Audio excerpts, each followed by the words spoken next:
What's up, everybody? I'm Greg Miller, and this is the Pride of Long Island. Colin Moriarty. Beyond. We're here to talk to you about the PlayStation 3 Game of the Year contenders for 2012. Colin, start me off. What do you got? Well, I want to start with a game that came out early in the year. Greg, you're right. You're excited. You're ready I'm for really it. ready for it. It's Mass Effect 3. Mass Effect 3. The culmination of a great trilogy by BioWare, an RPG, a shooter, lots of story, lots of combat, choices. Really a great game, a great way to wrap up, of course, that epic trilogy. And now we get news that we might get more, maybe a prequel or a sequel. We don't know yet, but in the meantime, we have Mass Effect 3 to really enjoy. Okay, you're talking about story, you're talking about consequences. I gotta nominate The Walking Dead, the game. Of course, 5-episode series, digitally came out first, now it's out on one disc. About 10 hours of content there. We play as Lee Everett, zombie apocalypse, runs concurrently with the comic book, kind of goes in and out of it. What is it? Just concurrently, runs in and out, you know, little story threads getting tied together with the comic. Just great stuff. So much character development, so many choices. It's one of these adventure games, but it's really more of a choose your own adventure game, right? Like it's not like how do I open the door with X, Y, and Z. It's about what choices do I make and what happens with those choices. Excellent. Well, we're not going to talk about a game that's non-linear in that sense, but we're going to talk about a game that gives you its own experience every time you play it. And that, of course, is Journey.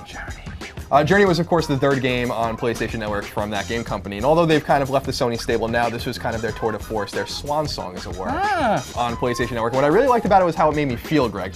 You know, we lived together, and so I played the game for a couple hours. I came out, I almost looked like I was about to cry when I was done with Journey. He was ready to cry. Games aren't usually that emotive, and so I think that Journey is one of the most special games I might have ever played in that sense. You want to talk about swan songs? Let's talk about the Unfinished Swan. Not really their swan song, it's the beginning of the Giant Sparrow's exclusive 3-game deal with Sony. They're kind of doing that game company, right? The people who made Journey.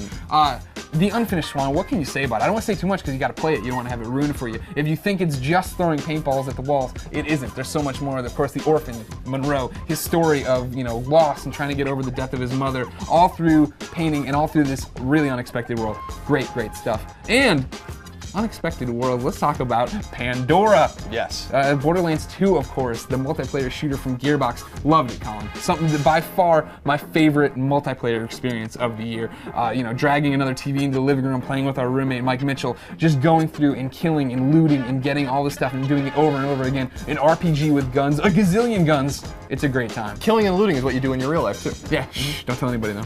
Ladies and gentlemen, those are our 5 Game of the Year contenders for the PlayStation platform. But what are yours? Make sure you tell us why we're wrong and what you would pick in the comments below. And then keep it here on IGN.com.